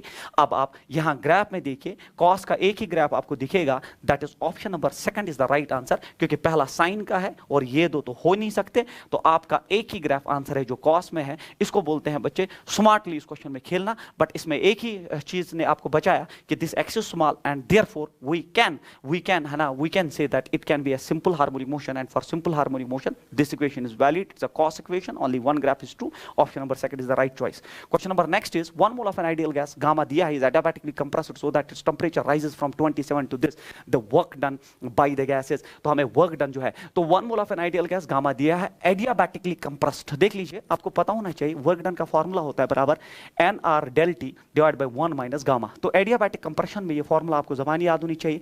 तो अब 1 मोल है तो 1 है, r है, R का वैल्यू दिया है, तो इसमें ड्रॉप करेंगे 1 into 8.4 multiplied by del t. देख लीजिए 2735, ये हो गया 3 + 5 8 डिग्री का टेम्परेचर डिफरेंस है, डिवाइड बाय 1 माइनस गामा तो उसने पहले ही लिख के दिया है, अगर देता भी नहीं आप गैस से आइडिया लगा सकते थे। It is 8.4 into 8 divided by it is 2/5, तो it is 8.4 into 8 multiplied by 5 divide by 2, तो ये हो जाएगा 4.2, तो ये हो जाएगा 4.2 into 8 मल्टीप्लाइड बाय 5, तो ये हो जाता है बराबर 168, ठीक है। तो ये 168 के बराबर हो जाएगा 168, बट यहां पे एक चीज देख लीजिए, it is 5 minus 7, it is minus, ठीक है। यहां माइनस वैल्यू कैरी हो जाएगा, माइनस यहां पे भी आएगा, माइनस यहां पे भी, तो minus 168 joule should be the right answer of this question. Minus 168 joule is the right answer of this question. यहां पे जो है 5 माइनस 7 होता है -2, यहां जब बाहर आ जाएगा। उसके बाद क्वेश्चन नंबर नेक्स्ट जो है, 1 mole of an ideal monoatomic gas undergoes a process this. तो आपका इक्वेशन जो दिया है that is PV raise power 3 is equal constant. तो जहां तक मुझे पता चल रहा है इट्स अ पॉलीट्रॉपिक प्रोसेस, क्योंकि पीवी रेज पावर 3 हम जानते हैं PV is equal constant isothermal के लिए, PV raise power gamma adiabatic के लिए, PV raise power 3 it's a polytropic process. हमसे क्या पूछ रहा है, the heat capacity of the process. तो सी प्रोसेस इसमें आपने पढ़ा होगा, सी प्रोसेस इज इक्वल ये होता है CV plus R by 1 minus x. तो सीवी ये चूंकि 1 mole of monoatomic gas है, मोनो एटॉमिक गैस का सीवी होता है 3/2 R plus R divided by 1 minus x. X होता है ये वैल्यू, तो ये एक्स जो वैल्यू है ये 3 दिया गया है, तो ये हो गया 3/2 R, then it is -2, it is minus R by 2। देखिए 2 एलसीएम आ जाएगा, 3r माइनस आर हो गया बराबर 2r, आर 2 कैंसिल होके आर पे रिड्यूस हो जाएगा answer. And very important, recently NEET में पूछा गया है, तो ये आप सी प्रोसेस पढ़ के जाएंगे। क्वेश्चन नंबर नेक्स्ट आपका जो है, देखिए ये सिंपल हार्मोनिक बेस्ड क्वेश्चन है।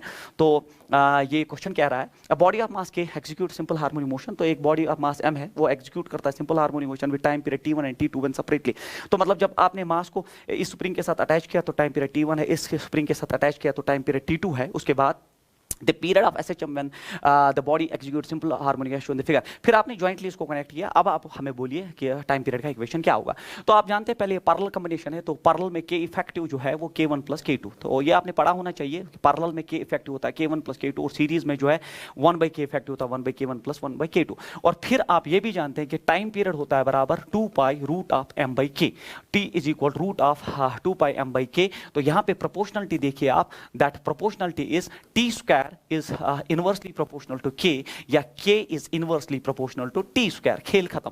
अब आप देख लीजिए k इफेक्टिव जो है, k इफेक्टिव में t स्क्वायर जो फाइनल t स्क्वायर होगा, तो फाइनल t स्क्वायर उसमें t नॉट में दिया है, तो मैं लिखूंगा फाइनल t स्क्वायर में k इफेक्टिव में, चूंकि इनवर्स रिलेशन है तो मैं लिखूंगा 1/t not square, 1/t not square, t not है यार, तो इट इज 1/t नॉट का स्क्वायर इज इक्वल k1 के बदले में लिखूं 1/t1 स्क्वायर प्लस k2 के बदले में लिखूं 1/t2 स्क्वायर। तो इनवर्स लेंगे इसका, तो ये बनेगा t naught -2 is equal t1 -2 plus it is t2 -2। So option number जो आपको मिलेगा that's option number 4 is the right answer. देखिए t naught -2 is equal t1 -2 and then t2 -2। तो बिल्कुल k इफेक्टिव पता होना चाहिए, k और t का रिलेशन, क्योंकि इसमें k था नहीं इसलिए हमने k को उड़ा दिया इन टर्म्स ऑफ t में ही इसका आंसर है। क्वेश्चन नंबर नेक्स्ट जो है, क्वेश्चन नंबर नेक्स्ट जो है आपका that is a mass of 2 kg is put on a flat pan attached to a vertical spring fixed on the ground as shown in the figure. The mass of the spring and the fan is negligible when pressed slightly. The mass executes a simple harmonic motion. The spring constant is 200 Newton per meter. What should be the minimum amplitude of the motion so that the mass gets detached from the pan is? ये एक बहुत important question है बच्चों, ये एक बड़ा important question है। मैं आपको इसको करने का अपना एक तरीका दूंगा। देख लीजिए, ये मान लो आप पैन, ठीक है, ये पैन मान लो, ये पैन मान लो, ये ऑब्जेक्ट है, आपने इसको प्रेस किया तो ये ऐसे स्टार्ट हो जाएगा। देखो ये जब ऐसे ऐसे स्टार्ट होगा तो जो कंटैक्ट छूटने की बात है, कंटैक्ट छूटने की बात है वो सिर्फ इस पोजीशन पे हो सकता है, क्योंकि जब ये नीचे जाएगा तो ये आराम से उसके साथ रहेगा। देखिए जब ये नीचे जाएगा तो आराम से, मगर जब ये बढ़ाओगे आप एम्पलीट्यूड बढ़ाओगे तो अगर छूटने का ये कहीं चांस है तो वो टॉप पोजीशन पे, ये कंसेप्ट आपको क्लियर होना चाहिए। मैं यहाँ डायग्राम फिर से एक बार बनाता हूँ, देख लीजिए आप। ये आपका जो है, सॉरी फॉर दिस, तो यहाँ पे जो है थोड़ा सा ये चला गया इधर, तो इसमें जो है सबसे इंपॉर्टेंट चीज है, मैं इस डायग्राम को फिर से कंस्ट्रक्ट एक बार करता हूं। ये आपका स्प्रिंग है, यहाँ पे देख लीजिए, दिस इज योर स्प्रिंग। इस पे एक पैन है, पैन पे मास है, ठीक है, पैन पे मास है। अब आपने प्रेस किया तो मैं डिफरेंट कलर यूज करूंगा सो दैट आपको थोड़ा विजिबल हो जाए। तो पैन यहाँ आ गया और मास इस पे यहाँ पे आ गया, और फिर जब ये नीचे आया तो यहाँ छूटने का प्रोबेबिलिटी है ही नहीं, बट जब ये ऊपर जाएगा सिंपल हार्मोनिकली तो यहाँ पे आ जाएगा मास m। अब आप मुझे बोलिए मैक्सिमम एम्पलीट्यूड जो है, तो x जो यहाँ पे है वो a के बराबर है, दैट इज मैक्सिमम एम्पलीट्यूड, चाहे ऊपर की तरफ जाए या नीचे की तरफ जाए, x हम a ले रहे हैं, तो यहाँ पे भी x जो है वो a बराबर है, तो ये मीन पोजीशन है, this is MP what we call as mean position. तो ये एक एक्सट्रीम है, ये दूसरा एक्सट्रीम है, और मैंने आपको समझाया तो छूटने का जो है चांस जो है वो टॉप पोजीशन पे। ऐसा क्यों होता है मैं आपको यहाँ पे समझा के जो है समझा दूंगा पूरा, सो दैट आप क्लियर हो। सुनो आप इधर देखिए, जब आप देखोगे, देखिए जब एक particle about mean position simple harmonic motion दिखाता है तो आपको पता होना चाहिए that force is always directed towards the mean position, acceleration is always directed towards the mean position. तो यहाँ पे जो एक्सेलरेशन है वो नो डाउट ये एक्सट्रीम पोजीशन पे चला गया, बट एक्सेलरेशन जो है वो जो है मैक्सिमम एक्सेलरेशन जो है वो कोई भी एक्सेलरेशन जो हो वो मीन पोजीशन की तरफ डायरेक्टेड है। तो यहाँ पे भी मीन पोजीशन की तरफ एक्सेलरेशन डायरेक्टेड है, तो एक्सेलरेशन यहाँ पे भी मीन पोजीशन की तरफ, यहाँ पे भी मीन पोजीशन की, क्योंकि फोर्स ही मीन पोजीशन की तरफ है तो एक्सेलरेशन अकॉर्डिंगली मीन पोजीशन। अब इस क्वेश्चन को करने का तरीका, मैंने इससे पहले डायनेमिक्स में भी जब मैं पेपर इंटरेक्ट कर रहा था, सर्कुलर मोशन में भी कर रहा था, तो मेरा तरीका है ये है कि उठ के बैठ जाओ उधर, आपको सारा एनालाइज हो जाएगा। तो मान लो आप यहां बैठ गए, तो यहां पे एक्सेलरेशन कितनी है, यहां पे तो एक्सेलरेशन 0 है, एक्सेलरेशन इन दो पोजीशंस पे। आप यहां पे बैठ गए, बिस्तर बोरिया बांध के आप यहां बैठ गए, जब यहां बैठे तो एक्सेलरेशन 0 है, तो कोई सीडो फोर्स एक्ट नहीं करेगा, सीडो फोर्स एक्ट नहीं करेगा तो यहां सिर्फ डाउनवर्ड्स वेट एक्ट करेगा। अब आप यहां पे आ गए, जब आप यहां पे आ जाओगे बच्चों, जब आप यहां पे आ जाओगे तो एक्सेलरेशन यहां की तरफ है, नीचे की तरफ, तो सीडो फोर्स हमेशा ऊपर की तरफ लगेगा। तो सीडो फोर्स होता है मास इनटू एक्सेलरेशन, तो सीडो फोर्स ऊपर। यहां देखो, जब आप यहां चले गए तो एक्सेलरेशन ऊपर, आप यहां पे बैठ के देख रहे हो एक्सेलरेशन ऊपर, तो सीडो फोर्स नीचे की तरफ है, तो सीडो फोर्स नीचे की तरफ, मास इनटू एक्सेलरेशन। अब मुझे बोलो, वेट भी डाउनवर्ड्स, सीडो फोर्स भी डाउनवर्ड्स, तो यहां तो चांस ही नहीं है, दोनों फोर्स इसको पैन के साथ चिपका के रखेंगे। टॉप पोजीशन पे देखो, वेट डाउनवर्ड्स, वेट है डाउनवर्ड्स, जबकि सीडो फोर्स ऊपर की तरफ है। जब ये लिमिटिंग कंडीशन पे आएगा तो ब्रेक करेगा, जब नॉर्मल कांटेक्ट जो है पे 0 होगा, नॉर्मल रिएक्शन 0, तो इस पोजीशन में ये फोर्स को उठाने की कोशिश करेगा। तो मैं लिखूंगा mass into that acceleration maximum is equal mg, ये कंडीशन बनेगी, तो mm जो है आपका कट जाएगा। एक्सेलरेशन होता है ए ओमेगा, एक्सेलरेशन होता है ए ओमेगा, ए मैं एम्पलीट्यूड के लिए यूज करूंगा कैपिटल ए, तो एम्पलीट्यूड है it is A omega is equal to G. तो मुझे बोलिए आप, हमें निकालना क्या है, what should be the minimum amplitude, हमें ए निकालना है, it is G divided by omega, और ओमेगा जो है आप जानते हैं ओमेगा होता है root of K by M, root of K by M. हाँ मैं एक चीज गलत कर गया, एक्सेलरेशन होता है A omega square, sorry for that, A omega square square, तो यहां पे देख लीजिए ओमेगा स्क्वायर जो है आपका के बाय एम के बराबर है, तो मैं लिखूंगा A is equal to G divided by omega square के बदले K मल्टीप्लाइड बाय ऊपर M। G हो गया 10, मास जो है ऑब्जेक्ट का तो वो 2 kg दिया गया है, और K स्प्रिंग कांस्टेंट 200 दिया गया है। तो जब 200 दिया गया है 20 डिवाइडेड बाय, तो ये एक जीरो कट जाएगा, 2 10 जा, ये हो गया 0.1 मीटर, 0.1 मीटर होता है 10 centimetre is the right answer for this question. But I consider it as one of the most beautiful questions, क्योंकि मैंने इसमें पूरा कंसेप्ट लगा के दिखाया आपको कि ये जब ऊपर जाएगा तो एक ही तरीका है, ऊपर जाने पे जो है ये छूट सकता है, क्योंकि वहां सीडो फोर्स ऊपर है, वेट डाउनवर्ड्स है, उस पे ये न्यूट्रलाइज हो सकता है, बाकी नीचे वाले किसी पोजीशन पे ये कांटेक्ट नहीं छोड़ेगा। Very important question number next is, ये देख लीजिए, ये कंसेप्ट बेस्ड क्वेश्चन है। अगर आपका कंसेप्ट अच्छा है, अगर आप वर्क पावर एनर्जी जानते हैं और बाकी चीजें जानते हैं सिंपल हार्मोनिक मोशन के बारे में, तो ये चीज आप कर सकते हो। Sir the particle executing simple harmonic motion has a kinetic energy this, तो काइनेटिक एनर्जी का इक्वेशन दिया है k naught cos square omega t. This is the equation for kinetic energy. The maximum value of the potential energy and the total energy, the maximum value of the potential. हमें potential energy का maximum value and total energy का भी value निकाल, देख लीजिए। तो maximum value पहले kinetic energy का देखिए, kinetic energy का maximum value k naught ही हो सकता है, क्योंकि cos का maximum value 1 होता है। और आप जानते हैं जो टोटल एनर्जी जो होती है, जब आप काइनेटिक एनर्जी मैक्सिमम होगा तो पोटेंशियल एनर्जी डेफिनेटली उसकी उस वक्त 0 होगा, क्योंकि पूरा एनर्जी जो है वो काइनेटिक में आ गया और मैक्सिमम वैल्यू उसका के नॉट है, और पोटेंशियल उस हिसाब से 0 आएगा। But law of conservation of energy कहता है कि अब अगर काइनेटिक एनर्जी का मैक्सिमम वैल्यू के नॉट है और उस वक्त पोटेंशियल एनर्जी 0 है, तो मैक्सिमम पोटेंशियल एनर्जी का भी वैल्यू के नॉट ही होना चाहिए, क्योंकि सिस्टम में टोटल एनर्जी कंजर्व्ड है। तो टोटल एनर्जी के कंजर्वेशन की वजह से अगर काइनेटिक एनर्जी का मैक्सिमम वैल्यू के नॉट है, और जब इस वक्त ये काइनेटिक एनर्जी मैक्सिमम होगा उस वक्त पोटेंशियल एनर्जी 0 होगा, और जब ये मैक्सिमम होगा तो मैक्सिमम इसका के नॉट आएगा और उस वक्त काइनेटिक एनर्जी 0 होगा, तो काइनेटिक पोटेंशियल एनर्जी मैक्सिमम भी के नॉट ही हो सकता है। What about total energy as per the law of conservation of energy, तो ये होता है sum of kinetic energy plus potential energy. अब जिस वक्त काइनेटिक एनर्जी मैक्सिमम उस वक्त पोटेंशियल एनर्जी 0, और जिस वक्त पोटेंशियल एनर्जी मैक्सिमम के नॉट उस वक्त काइनेटिक एनर्जी जो है आपका 0 है, तो उस हिसाब से अगर ये मैक्सिमम तो ये 0 है, तो ये भी के के नॉट के बराबर ही रहेगा। तो right answer of this question is only के नॉट एंड के not. Option number third is the right answer of this question. बिल्कुल सिंपल हार्मोनिक मोशन की knowledge and if you know that conservation of energy, law of conservation of mechanical energy, उस हिसाब से ये question जो है आप कर सकते हो। Question number next is the amplitude of a pendulum executing damped, देखिए डैम्प्ड सिंपल हार्मोनिक मोशन पे भी क्वेश्चन है। तो एक हमारे पास amplitude of a pendulum executing damped simple harmonic motion follows to 1/3 of its original after 100 oscillations. तो मैं पहली इक्वेशन बनाता हूं। ओरिजिनल इक्वेशन आप जानते हैं, डैम्पिंग में A equal A0 e raised power minus B/2m into t। तो ये है ओरिजिनल इक्वेशन। तो आपका एम्पलीट्यूड जो है वो फॉल करता है ओरिजिनल का, दैट्स A0/3। तो A0/3 मैं जब यहां से लिखूंगा A0 कट जाएगा तो ये बनेगा 1/3 e raised power minus B/2m। अब देखिए एक ऑसिलेशन में जो टाइम लगता है उसको टाइम पीरियड कहते हैं। 100 ऑसिलेशंस में आपको 100 से मल्टीप्लाई करना पड़ेगा। एक ऑसिलेशन में टाइम पीरियड जो है जो लगेगा उसको टाइम पीरियड कहते हैं। 100 ऑसिलेशंस में आपको t से मल्टीप्लाई करना पड़ेगा। ये बना आपका इक्वेशन सेकंड। हमसे पूछ रहे थे एम्पलीट्यूड फॉलोज टू s। अब एम्पलीट्यूड फॉल करता है s पे s times the original value after 200 oscillation, 200 oscillations के बाद की कहानी। तो मैं फिर से इक्वेशन को यूज करूंगा। इक्वेशन आपका जो है that is A0 e raised power minus B/2m into t। तो अब जो है 1/s ये फॉल करता है आफ्टर 200 ये ऑसिलेशंस। तो मैं लिखूंगा A0 e raised power minus B/2m। तो यहां मैं लिखूंगा आप 200t। तो सर अब जो है a का वैल्यू आ जाएगा।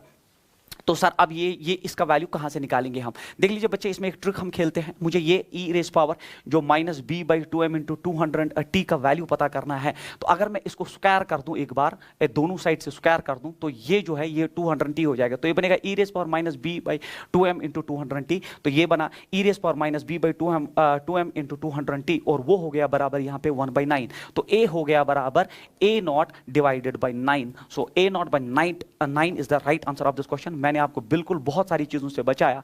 1/9 is the right answer of this question. यहां बच्चा फंस जाता है कि यहां का वैल्यू कैसे निकालो। तो मैंने इसमें यह खेला कि यहां स्क्वायर कर दिया कि जब आप स्क्वायर यहां करोगे तो उस पावर के साथ मल्टीप्लाई होगा, इसका 1/9 होगा। तो e rays power minus B/2m into 200t जो है वो पहले ही निकाल के रखा मैंने 1/9। तो 1/9 यहां आ गया। तो A0/9 is the right answer. तो first option is the right answer for this question. ये जो है मैच द कॉलम, ये पूरी आपको आपने KTG पढ़ा है तो सारी इक्वेशन जमान याद होंगी। Root mean square speed of a gas, आपको पता है रूट ऑफ 3RT/m, तो ये इसके साथ आना चाहिए। तो A should B Q। Pressure exerted by the ideal gas, आप सब जानते हैं प्रेशर होता है बराबर 1/3 mn v bar square. Average kinetic energy of a molecule, एक मॉलिक्यूल का, और टोटल एनर्जी ऑफ 1 मोल। तो total energy of 1 mole of a diatomic gas, diatomic gas में डिग्रीज ऑफ फ्रीडम 5 होती है। ये हो गया।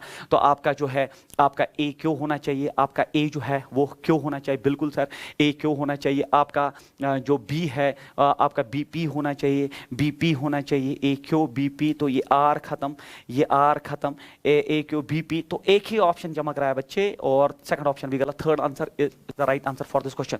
तो ये हो गया। उसके बाद क्वेश्चन नंबर नेक्स्ट है, n moles of an ideal gas undergo a process in which the temperature of changes with volume as like this. तो टेंपरेचर जो है वो K V raised power square के हिसाब से जो है वेरी कर रहा है। The work done by the gas. तो ये एक बहुत इंपॉर्टेंट क्वेश्चन है। तो आपको work done by the gas in changing the temperature from here to here. तो इसमें आप यूज करिए दैट, हम जानते हैं that PV is equal to NRT, PV is equal to RT। तो T का जो रिलेशन है यहाँ पे वो आ जाएगा, T हो गया PV। तो ये बनेगा PV is equal to KV square. तो K यहाँ आ जाएगा। तो ये बनेगा PV raise power minus 1 is equal to K। तो एक पॉलीट्रॉपिक प्रोसेस बना, और इसका X या A जो आप बोलोगे वो -1 के बराबर है। और फिर आप जानते हैं कि वर्क डन पॉलीट्रॉपिक प्रोसेस का होता है बराबर NR del T divided by 1 minus X। तो W हो गया बराबर, आप देखिए N मोल्स गैस के है और फिर R है। टेंपरेचर डिफरेंस जो है 4T माइनस T0 हो गया बराबर 3T0 divide by 1 minus X का वैल्यू आप -1 ड्रॉप करेंगे। तो ये बनेगा 3nRT divided by 2, 3/2 nRT is the right answer. So ये होता है एक बहुत इंपॉर्टेंट क्वेश्चन, और this is the best way to solve of this question. Otherwise आप लेंथी प्रोसीजर से जा सकते हैं। 3/2 nRT T0 option number third, very important question. और ये फॉर्मूला अगर आप नहीं जानते हैं इस स्टेज पे तो याद करके जाइए, आपको फाइनल एग्जाम में भी बहुत हेल्प होगा। उसके बाद जो है ये है एक मोस्ट इंपॉर्टेंट क्वेश्चन, क्योंकि piston shown the figure can move freely inside a non conducting cylinder. Non conducting मतलब डेल क्यू जो है वो 0 है, ना अंदर आ सकता ना बाहर जा सकता। तो प्रोसेस जो है वो एडियाबैटिक है। तो इतना देने का मतलब ही है ये एडियाबैटिक प्रोसेस है। 1 mole of an ideal gas gamma इतना is left in the left chamber. तो गैस आपके लेफ्ट चैम्बर में है and right chamber is evacuated, ये फ्री है। तो ये इसमें कोई गैस नहीं है। Initially the piston is in the middle held cylinder and temperature of the gas, तो इसका इनिशियल टेम्परेचर जो है वो 300 केल्विन के बराबर है. If the piston is released and suddenly temperature of the gas will become, अगर हमने पिस्टन को छोड़ा तो हमें टेम्परेचर ऑफ द गैस बोलना है. देख लीजिए यहां पे मैं आपको पूरा कंसेप्ट लगा के दिखाऊंगा. इसको हम कहते हैं फ्री एक्सपेंशन. ठीक है, जब फ्री एक्सपेंशन होता है, जब फ्री एक्सपेंशन होता है बच्चों, क्योंकि यहां पे कोई गैस नहीं, ये फ्रीली एक्सपैंड होगा, तो फ्री एक्सपेंशन में वर्क डन जीरो होता है. You should no this. ये एनसीईआरटी से लिया गया हुआ क्वेश्चन है. एनसीईआरटी में इसमें थ्योरी है. फ्री एक्सपेंशन के वक्त याद रखना वर्क डन जीरो होता है. अब जब वर्क डन जीरो है, डेल क्यू पहले ही जीरो है, डेल क्यू जीरो है क्योंकि प्रोसेस जो है वो एडियाबैटिक है. अब आप जानते हैं डेल क्यू होता है बराबर del U plus del W, तो ये भी जीरो है, ये भी जीरो है, तो डेल यू भी जीरो है. यहां कंफ्यूजन डेवलप हो गया. सर डेल यू जीरो है तो जो है इंटरनल एनर्जी जीरो, जो change in internal energy means temperature is constant, process is isothermal. Sir तब आई क्योंकि एडियाबैटिक भी है, आइसोथर्मल भी है. ऐसा कुछ नहीं है बच्चों. डेल यू जीरो का मतलब कि इनिशियल टेंपरेचर जो है वो फाइनल टेंपरेचर के बराबर होगा. बट मुझे आप एक चीज बोलो, during the process temperature change भी हो सकता है, प्रोसेस में टेंपरेचर चेंज भी हो सकता है, but initial temperature final temperature के बराबर, क्योंकि there is no change in internal energy. जब इंटरनल एनर्जी चेंज ना हो उसका मतलब टेंपरेचर जो है वो सेम रहता है, क्योंकि इनिशियल टेंपरेचर फाइनल टेंपरेचर के बराबर रह सकता है, but during the process change हो सकता है. तो ये प्रोसेस एडियाबैटिक डेफिनेटली है, बट इसमें डेल यू जीरो का मतलब इनिशियल टेंपरेचर फाइनल के बराबर. इनिशियल 300 केल्विन था तो फाइनल भी 300 kelvin. Option number 3 is the right answer of this question and I believe that this is a class question जो पूछा जा सकता है फ्री एक्सपेंशन पे, और मैंने पूरा एक्सप्लेन किया. Question number next is a point source is emitting a sound in all directions. The ratio of distance of 2 points from the point source where the difference in loudness is. तो आपको difference in loudness के लिए पता होना चाहिए del beta होता है बराबर 10 log of I1 by I2, I1 by I2. ये आपको पता होना चाहिए. तो this is the formula based question.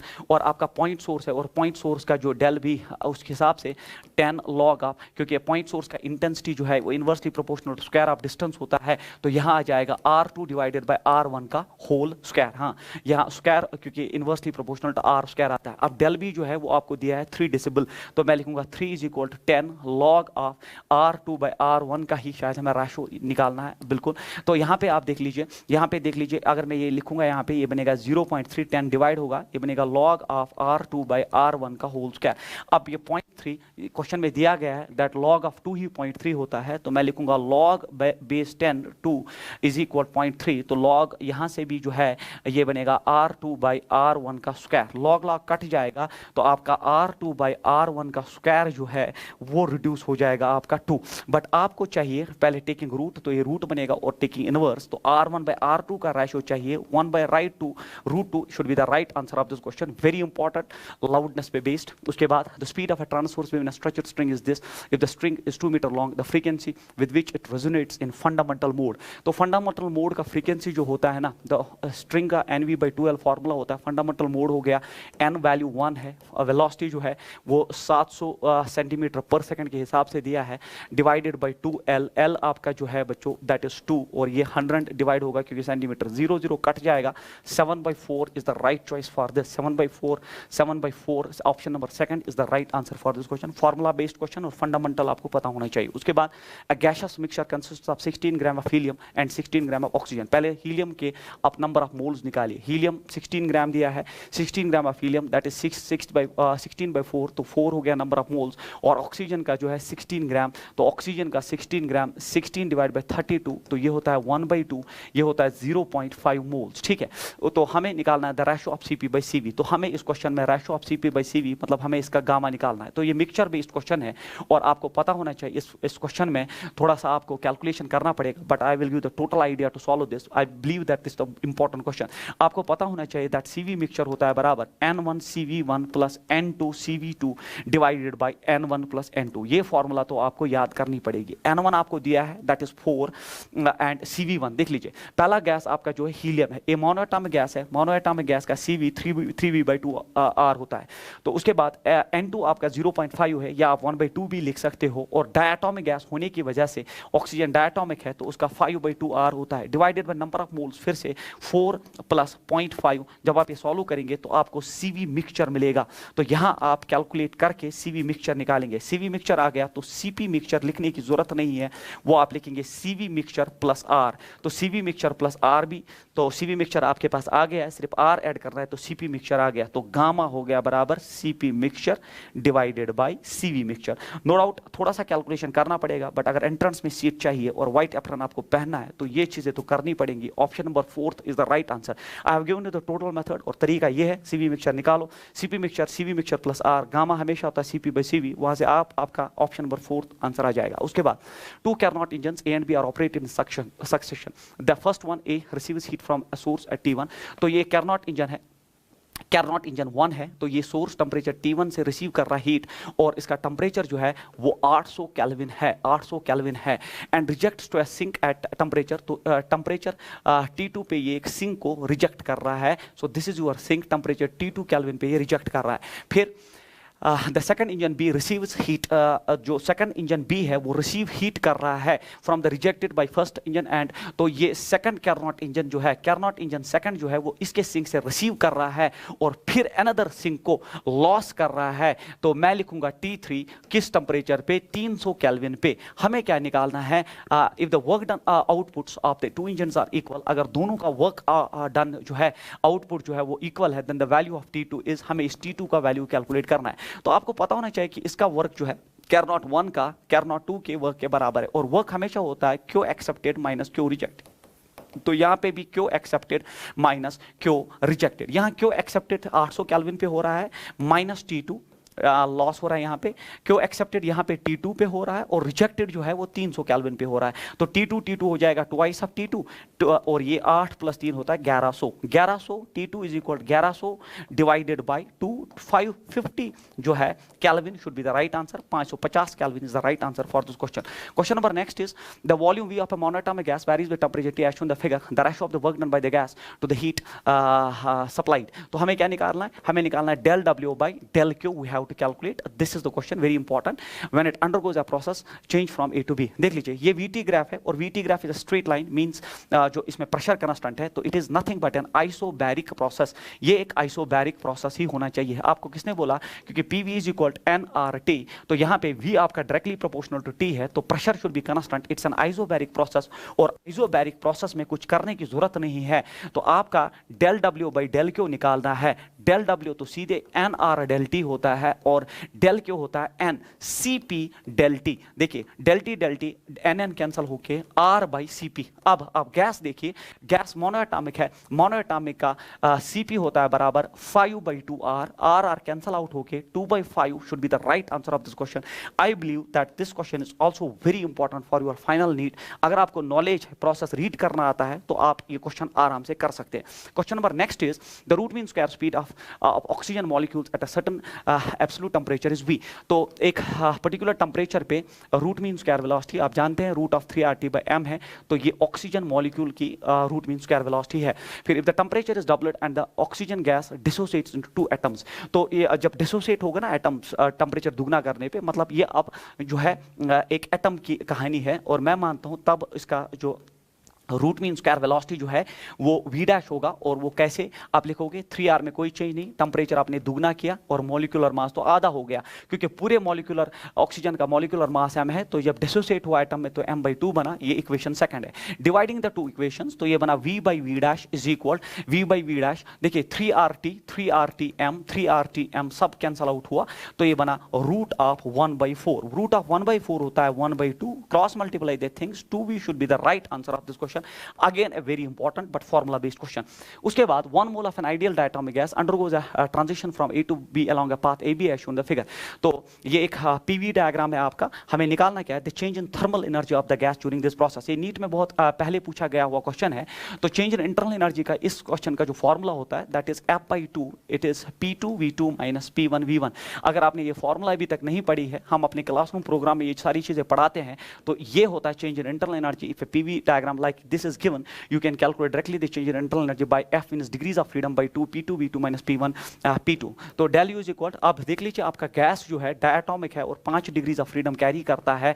P2V2 हो गया, यहाँ से यहाँ प्रोसेस, तो ये हो गया P2V2 हो गया 2000 into 6 दैट्स 12000 दैट इज 12,000, क्योंकि ये किलो पास्कल में है। फिर माइनस P1 V1 हो गया यहाँ पे, ये हो गया 5 और ये हो गया 4, तो ये हो गया 20,000 में से 12,000 जो आप निकाल दोगे तो ये 8,000, बट माइनस 8,000 बच जाएगा, माइनस 8,000 बच जाएगा। और ये हो गया 2 4 8 माइनस 4,000 और multiplied by 5, that's minus 20,000 joule, या यहाँ पे चूंकि किलो जूल्स में है तो minus 20 kilo joule should be the right answer of this question. Option number first is the right choice for this question again.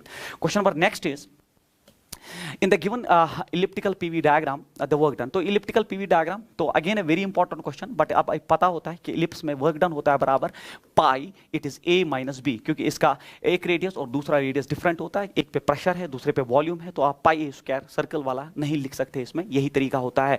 अब आप देख लीजिए, क्योंकि एंटी क्लॉकवाइज प्रोसेस है तो यहाँ पे वर्क डन डेफिनेटली नेगेटिव होगा, नेगेटिव पाई, उसके बाद that is A and B. A हो गया ये वाला रेडियस, मान लीजिए ए ये रेडियस है और बी वाला रेडियस ये हो गया। ए कैसे निकालोगे, ए हो गया ना बराबर it is v2 minus v1 divided by 2, क्योंकि v2 माइनस v1 डायमीटर आएगा डिवाइडेड बाई 2, मुझे रेडियस चाहिए तो it is v2 minus v1 divided by 2 multiplied by, अब b चाहिए तो p2 minus p1 diameter divide by 2, तो it is p2 minus p1 divide by 2, तो 2 2 4 आ जाएगा, तो वर्क आएगा माइनस पाई बाई 4, तो फिर अंदर बचेगा it is v2 minus v1 multiplied by, आप लिख सकते हो p2 minus p1 is the right answer of this question. Option number third जो है इसका राइट आंसर है minus pi by 4 p2 minus p1 v2 minus v1, option number third is the right answer, very important. Question number next is a quantity of heat Q is supplied to a monoatomic ideal gas which expands at constant pressure. The fraction of the heat that undergoes into work done by the gas is।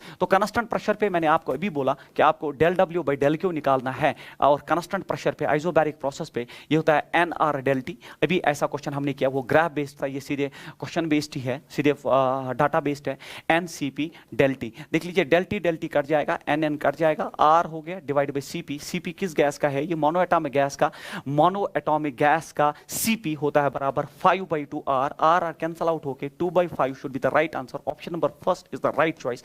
Very important questions आपके KTG thermodynamics में जो पूछे जा सकते हैं। उसके बाद आपका क्वेश्चन है to what temperature should the hydrogen at 373 be cooled at constant pressure so that the root mean square velocity of the molecules become half of the previous value. तो रूट मीन स्क्वायर वेलोसिटी जो है that is 3RT divide by m। अब 327 degree centigrade plus 273 होता है 600 kelvin. तो original जो root mean square velocity v है, अब हमसे पूछा जा रहा है तो हम किस टेंपरेचर पे इसको लेना है at constant pressure so that the root mean square velocity becomes half. अब रूट मीन स्क्वायर वेलोसिटी आधी हो जाएगी, किस टेंपरेचर पे हो जाएगी वही हमें निकालना है, डिवाइडेड बाय m। इन दो इक्वेशंस को आप ये और ये कट जाएगा, 2 ऊपर जाएगा 2:1, और अब आप देख लीजिए 3R/m कैंसल आउट होके ये बना root of 600 divide by t। Squaring both sides तो ये हो गया, स्क्वायरिंग बोथ साइड्स तो ये हो गया 4, तो इट इज 40 इज इक्वल 600, तो ये हो जाएगा T इज इक्वल 150 केल्विन, मगर डिग्री में आंसर चाहिए तो -273 डिग्री सेंटीग्रेड, तो -273 आप मल्टीप्लाई करेंगे आपका आंसर आएगा option number first -123 degree centigrade. 150 kelvin में से 273 जो आप माइनस करोगे तो रिड्यूस हो जाएगा, option number first, very important. उसके बाद gas at a pressure P0 is maintained in a vessel if the masses of all the molecules are halved and their speeds are doubled the resulting pressure. तो pressure का formula आपको पता होना चाहिए, it is 1/3 nm and then it is v bar square root mean square velocity. तो अब आपका original pressure जो था गैस का वो P0 था, और मल्टीप्लाइड बाय v जो है इसमें आप जो है लिखेंगे जरूरी है P इंटू v, क्योंकि v जो नीचे था वॉल्यूम वो मैंने मल्टीप्लाई करते हैं इक्वेशन फर्स्ट। फिर हमसे पूछा जा रहा है the mass of all the molecules are halved. अब आपने सारे मॉलिक्यूल्स का मास जो वो आधा कर दिया and their speeds are doubled, तो अब हमें बोलिए नया प्रेशर क्या होगा। तो नया प्रेशर क्या होगा वो निकालना है, तो ये बना 1/3 मास इज हाल्व्ड, तो n ऐसे ही रखो, मास इज हाल्व्ड, और सबकी स्पीड जो है डबल कर दी गई, तो सबकी स्पीड डबल करने का मतलब 2v का स्क्वायर आ जाएगा, तो ये 4v बार का स्क्वायर हो जाएगा। Dividing the two equations you will get the answer. v के साथ निकल जाएगा, 1/3 के साथ, n के साथ, m के साथ, तो अब आपका जो है तो ये बनेगा P0/P, v बार स्क्वायर भी निकल जाएगा, तो ऊपर यहाँ कुछ बचा नहीं है, ये बचा 1/2, ये बचा 1/2, तो P जो है P डैश या P जो है आपका twice of P0 should be the right answer. तो अगर आपको फॉर्मूला पता है, अगर आपको प्रेशर का फॉर्मूला पता है तो आप इस क्वेश्चन को आराम से कर सकते हैं। उसके बाद 2 cars moving in opposite directions approach each other, तो ये एक कार है बच्चे, ये दूसरा कार है, ये यहाँ आ रहा है, ये यहाँ आ रहा है, फिर क्या हो रहा है वो आप क्वेश्चन में पढ़ेंगे। 2 cars moving in opposite direction approach each other with the speed of, तो इसका स्पीड है 22 मीटर पर सेकंड और उसका स्पीड है 16.5 मीटर पर सेकंड। तो the driver of the first car blows a horn frequency of this, तो इसका फ्रीक्वेंसी जो है वो 400 हर्ट्स का दिया गया है। और जब फ्रीक्वेंसी आप पढ़ो तो ये सारी डायरेक्शन आप पॉजिटिव हो जाएगी। The frequency heard by the driver of the second car, तो सेकंड कार के ड्राइवर को जो फ्रीक्वेंसी मिलेगी v by V naught divide by v minus V S multiplied by nu. Doppler based question है। तो अब आप देख लीजिए कन्वेंशन का खेल है। v दिया है 340, इसमें कोई प्रॉब्लम नहीं है, नीचे भी 340। अब यहाँ पे आपको कन्वेंशन के हिसाब से माइनस वी नॉट देख लीजिए। तो आपका जो ये सोर्स है, ये आपका सोर्स है, ये आपका ऑब्जर्वर है। सो ऑब्जर्वर की स्पीड ऊपर है और ऑब्जर्वर जो अपोजिट डायरेक्शन में आएगा तो प्लस हो जाएगा उसका स्पीड 16.5। अब नीचे आपका सोर्स जो है वो सोर्स उसी डायरेक्शन में भाग रहा है तो ये माइनस ही रहेगा और माइनस हो जाएगा इसमें से 22। मल्टीप्लाई आप करेंगे ओरिजिनल फ्रीक्वेंसी जो उसने क्रिएट की 400। ये कन्वेंशन बेस्ड क्वेश्चन है। अब आप इसको आराम से सॉल्व कर सकते हैं। Option number 3 is the right answer of this question. यहां से जाके आप इस पे काम करिए। It is 448 hertz. एंड ऐसे क्वेश्चंस आपको बहुत जो है करने पड़ेंगे सो दैट आपकी प्रैक्टिस जो है आपका थोड़ा मैथमेटिक्स में इन्वॉल्व होता है। But these questions are asked so you have to solve them. उसके बाद क्वेश्चन नंबर जो है लास्ट जो है, in a guitar two strings A and B made up of same material are slightly out of time and produce beats of frequency 6 hertz when tension in B तो is slightly decreased। बाद की बात है कि lightly decreased आपने tension किया, the beat frequency increases to this if the frequency of the first, देख लीजिए पहले का frequency है 530 माइनस न्यू आना चाहिए आपका जो है पहले जो दिया है नॉलेज में। तो पहला इक्वेशन, उसके बाद आपको बोला जा रहा है अच्छा दूसरा इक्वेशन आएगा न्यू माइनस 530, या तो ये 6 के बराबर या तो ये इसके बराबर होना चाहिए। अब देखिए when the tension in the B is slightly decreased, जब आप टेंशन डिक्रीज करोगे तो फ्रीक्वेंसी डिक्रीज होगी, जब आप टेंशन डिक्रीज करोगे तो फ्रीक्वेंसी डिक्रीज होगी और आपका बीट फ्रीक्वेंसी इंक्रीज हो गया। आपका बीट फ्रीक्वेंसी बच्चों इंक्रीज हो गया। तो आप फ्रीक्वेंसी टेंशन डिक्रीज कर रहे हैं तो फ्रीक्वेंसी डिक्रीज होगा। देखो जब फ्रीक्वेंसी डिक्रीज होगा, जब फ्रीक्वेंसी डिक्रीज होगा तो डेफिनेटली ये इंक्रीज हो जाएगा, डेफिनेटली जो है ये इंक्रीज हो जाएगा। और ये इक्वेशन जो है हम बाहर कर देंगे क्योंकि जब आप टेंशन जो है डिक्रीज कर रहे हैं फ्रीक्वेंसी डिक्रीज होगा। जैसे फ्रीक्वेंसी डिक्रीज होगा तो ये इक्वेशन आपको दिखा रहा है इंक्रीज्ड मोड है। तो ये बनेगा 530 माइनस 6 इज इक्वल न्यू। तो न्यू होना चाहिए 524 hertz should be the right answer of this question. Option number 4 is the right answer for this question, and this completes the introduction for your this paper.